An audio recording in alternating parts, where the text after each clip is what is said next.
Salut à tous, c'est Théo, j'espère que vous allez bien et aujourd'hui on se retrouve pour un nouveau tutoriel sur After Effects et je vais vous apprendre à reproduire le spectre audio qu'on peut voir actuellement à l'écran. Donc on se retrouve tout de suite pour le tutoriel, c'est parti.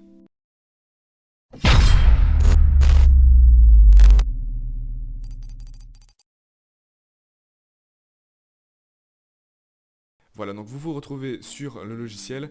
Donc la première chose à faire, c'est d'importer la piste audio dont vous avez besoin et que vous souhaitez éditer.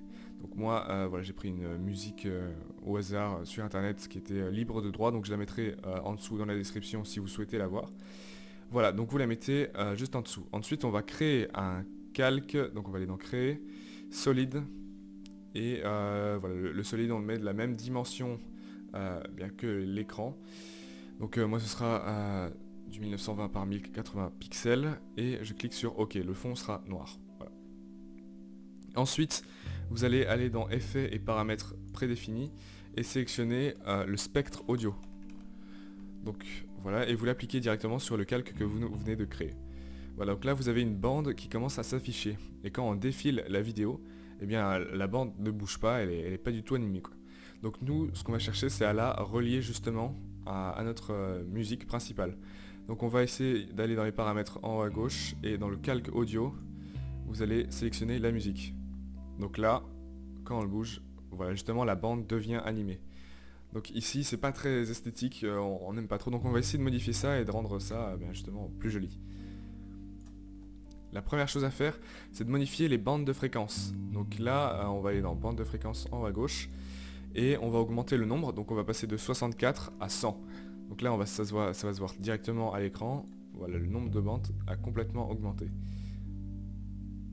Ensuite, la hauteur maximale, elle est actuellement de 480 et on va la monter à 1500. Voilà. Ensuite, l'épaisseur de nos bandes, on va la mettre à 5. Et le lissage, on va le mettre à 0. Donc voilà, on voit bien la différence directement à l'écran.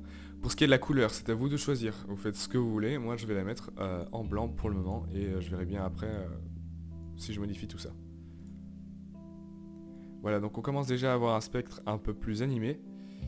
Et pour ma part, eh bien en fait, je veux qu'une seule partie de cet écran, donc la partie supérieure, soit animée. Ce que j'entends par là, vous allez le comprendre tout de suite. C'est ici dans les options secondaires, on a face A et B. Nous ce qu'on veut c'est juste la face supérieure, donc la face A. Voilà. Et vous voyez tout d'un coup, eh bien, toute la partie inférieure est complètement supprimée. Ensuite, on va recopier à nouveau un nouveau spectre audio, donc on va aller directement sélectionner le calque en bas à gauche sur noir uni 1. Et on va faire CTRL D, donc là ça va justement dupliquer le calque. Donc sur le second calque, on sélectionne à nouveau. Et cette fois, on va aller dans les options secondaires et on va mettre la face B. Donc là, on va être en dessous. Sur les options d'affichage, on va se mettre dans les points analogiques et dans le nombre de bandes de fréquence. Cette fois, je vais en mettre 1000. Donc là, tout de suite, on en a un peu plus. Sur la hauteur maximale, je vais me mettre à 1800. Ok, donc là, on commence à être bien. Ensuite, je vais dans les effets et paramètres prédéfinis et je vais sélectionner le dégradé 4 couleurs. Et je vais le mettre sur ce nouveau calque. Ici on commence à voir quelques couleurs qui s'affichent. Donc dans les couleurs, moi je vais me mettre sur des tons un peu plus rosé et violet.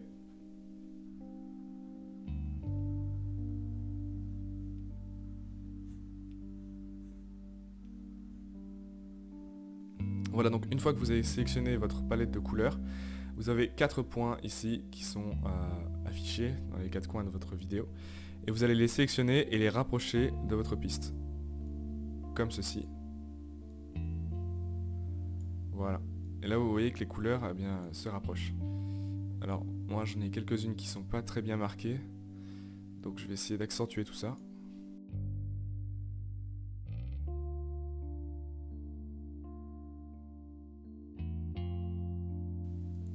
Voilà, donc là on commence déjà à voir quelque chose de plutôt intéressant. Mais si on remarque bien, ici à certains endroits justement, la bande descend bien fort, limite trop bas, au point de éventuellement toucher le bas de la vidéo. Donc là je vais peut-être rétrécir légèrement et me mettre à 1750. Voilà, bon c'est pas énorme, ça change quasiment rien. Mettre à 1600. Voilà. Ensuite vous pouvez ajouter une lueur à tout cela, alors vous allez dans effets et paramètres prédéfinis à votre droite et vous sélectionnez la lueur diffuse et vous l'appliquez sur les deux calques. Donc vous sélectionnez l'une et l'autre et vous l'appliquez les deux sur le calque. Et là vous avez une lueur qui commence à s'afficher. Je ne sais pas si vous voyez bien la différence. Je vais essayer de... Sur la première bande, vous voyez ici, si je l'enlève et que j'ajoute, voilà, vous avez une lueur qui s'ajoute tout simplement à votre piste audio, à votre spectre. Comme ceci. Voilà, donc ensuite, ce que vous pouvez faire aussi, c'est rajouter par exemple un fond, donc comme ceci. Bon, moi il est un peu clair, donc je vais même l'obscurcir en créant un solide, noir toujours, et je vais modifier l'opacité, ce qui va obscurcir le fond.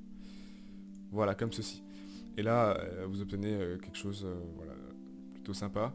Ensuite, vous pouvez, voilà, c'est vraiment à vous de modifier, de faire ce que vous voulez en fait. Voilà, vous pouvez faire un carré ensuite et le sélectionner. Voilà, ça peut être votre logo en fait, tout simplement ici. Et ensuite, vous ajoutez votre texte, donc le nom de votre musique, voilà. Et c'est très simple. Donc voilà. C'est déjà tout pour ce tutoriel. J'espère que ça vous aura plu. Si c'est le cas, n'hésitez pas à mettre un petit like en dessous de la vidéo, ça me ferait super plaisir. Et pour ma part, eh bien, je vous dis à la prochaine pour un nouveau tutoriel. Ciao.